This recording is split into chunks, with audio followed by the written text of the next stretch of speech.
Hello and welcome back to Exploring Sussex, and today we're scratching an itch that I've had for some time. I've done lots of videos in this area. We're in Maidhurst and we're going to be headed up this footpath basically to the Bignor Hill area, and up on Bignor Hill there's lots of old ancient settlements. In this whole area there's lots of ancient settlements. In fact, over in that direction in Rawling Woods, Rawling Woods is supposed to be the largest area of unexplored ancient settlements anywhere in Europe, and they're really difficult to find. I've tried looking for them, but up on near Bignor Hill there's one particular ancient structure that's been evading me, and it's a tumuli or burial mound, and it's hidden in the woods. So let's head on up this path and see if we can find it. So the plan is we are parked right down here, and we're going to take this route all the way up here, and this is the tumuli that I'm looking to find up in the woods. So I've done videos here and up here and up here and all the way up here as well. So, and we've done all of Stane Street going down there, so we've done lots of videos in this area, but this particular tumuli has always evaded me, so let's hope we can find that today.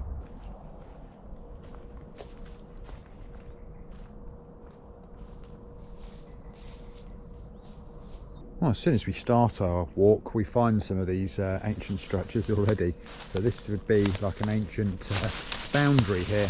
This mounding here would be like a boundary marker, and then a ditch next to it, and then right next to us we've got the footprint of an old structure. Not a very old one, because we've got concrete here mixed with aggregate, so probably sort of 1930s. I don't know whether it's an old house or something like that, but it's been abandoned for some time. We've got some bricks here, so obviously some kind of brick structure, completely abandoned, and nature is taking it back. So as I said, we're starting our walk out in Maidhurst, and Maidhurst is a very small village just northwest of Arundel in West Sussex, England. It's actually in two valleys on the South Downs. I said small village, only 120 people live in Maidhurst. Quite a wealthy little village, and this pathway has been kept nice and open. It's frequented by dog walkers, so it's going to make today's walk fairly easy. But there is going to be some very sharp inclines as we climb up onto the downs. Thick woodland on either side. But it's wonderful to be out in nature. As we start along our walk, keep noticing all these little pathways going off into the woods. Each one of them, I bet when you go to explore, you're going to be greeted by some spectacular views of Maidhurst and its surrounding farmland.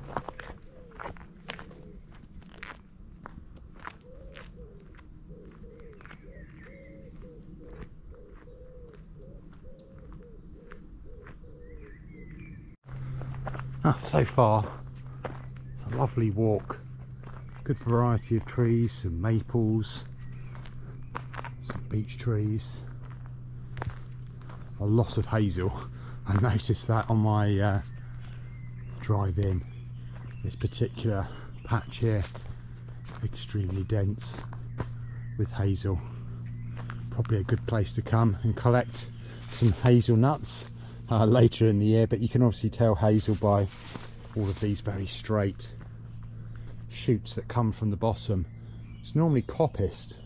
These don't look like they have been coppiced for quite some time, and these long straight shoots were used back in ancient times for making arrows because they're perfectly straight. So perfect for making that type, and that's why there's a lot of them in this area. A lot of the bowmen in that fought overseas and defending England came from this area.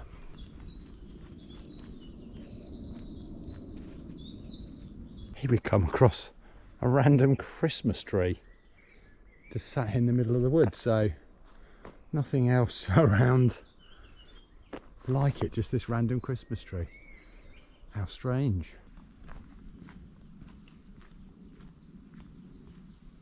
Well, so far this has been an absolutely charming walk. Much flatter than I'd expected. I do know that we do need to climb up onto the downs to find this tumuli, so it is going to get steep at one point, but so far it's been such a peaceful walk. I've just seen lots of, or heard lots of wildlife. I'll put a clip in a minute just so you can hear some of the bird song.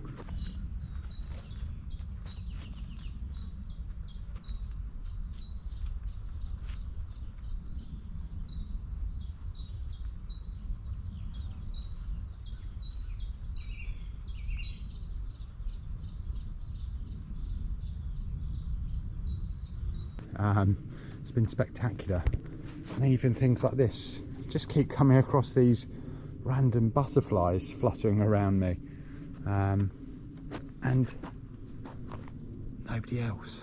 Absolutely peace and quiet out in here. I'm sure I will bump into somebody on my walk, but so far it's been very peaceful.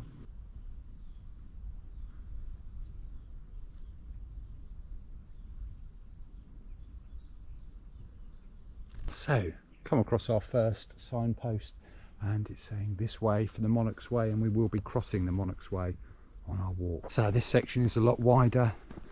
Obviously you can see it's been used by farm vehicles to navigate the land. Not as charming, but it's still very pretty and still extremely peaceful. This has been my nemesis this year. All of this wind that we seem to be getting. Day starts off okay, but then around about 9-10 o'clock the wind really picks up. Hoping to be able to fly the drone when we get to the tumuli, but we'll just have to see how the wind conditions are when we get there. Again, surrounded by amazing bird song and butterflies.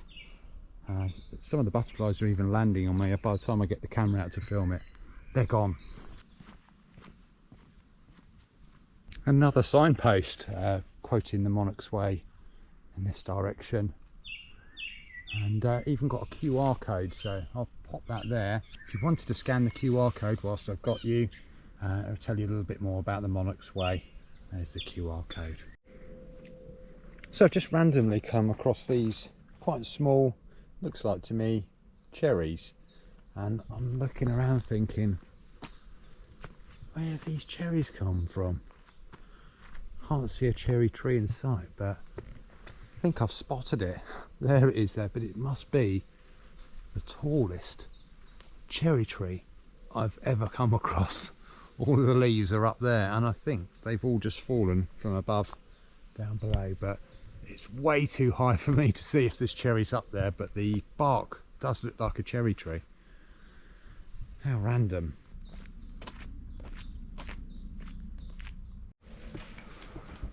Oh, come to another junction. Starting to see a few cyclists out now. Don't know whether I'm missing the beat, and maybe I should be doing a bit more cycling out in these woods. Probably get me to see a bit more of the woodland than I would do by foot. I've just noticed the collapsing footpath marker again on the Monarchs Way. Let me know whether you'd like to see more mountain bike or cycling based videos. We do that on the channel, but it's quite difficult to record on a bike compared to on foot, which is why most of my walks are walks. Right, we are in the area where I believe the tumuli is. Can't see it from the footpath. Gonna have to explore. Might be over there, but let me have a look around and let you know if I find it. So I've made my way through the woods and here it is, and quite spectacular, isn't it? Right in this little opening in the woods, quite overgrown with grasses now, loads of butterflies on it, and quite a large tumuli. Definitely bigger than some of the ones that we've seen in the local area, and I think because it's in this woodland it's slightly protected from farming. So I'm gonna have a quick look, see what it looks like on top. We can see trees have been growing on it and been cut back.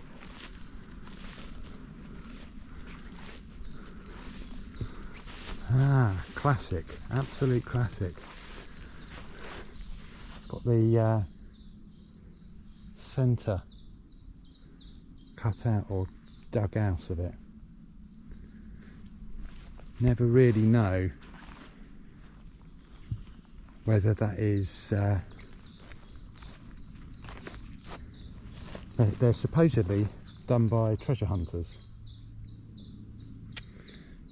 but I have a big issue with that, is that if there's a treasure hunter digging all of that centre out, where's all the spoils gone? Yeah, has he just chucked it down the side? I don't know. And what was it like before? And if you were trying to get to the burial in the middle of it, surely the best place to go would be to cut from the side, because you're gonna have to go a long way down to get into it, aren't you? Don't know. Right, I'm glad I've ticked this off my list. It's probably in winter when there's less foliage around, you'll be able to see its definitions a little bit more, but obviously when this would have been constructed in Neolithic times, all of these trees wouldn't have been here, so you'd have had open views looking out over Stane Street. Stane Street is just in that direction there, so not far away. Absolute haven for wildlife. I'm really glad to be able to tick this one off of my to-do list, to be honest, and I probably haven't spotted it. I probably walked straight past it on my previous videos because it's so tucked away in the woods. Yeah, it's really a little hidden gem. If it wasn't for all of the long grass, you'd probably see that this is a classic bell barrow, in that we've got flat land there and then it dips down here and then goes up. If I walk through it, you can see going down and then back up again. So yeah, lots of grass hiding the fact, but this would have been absolutely spectacular back in its day when it didn't have all of this overgrowth on it.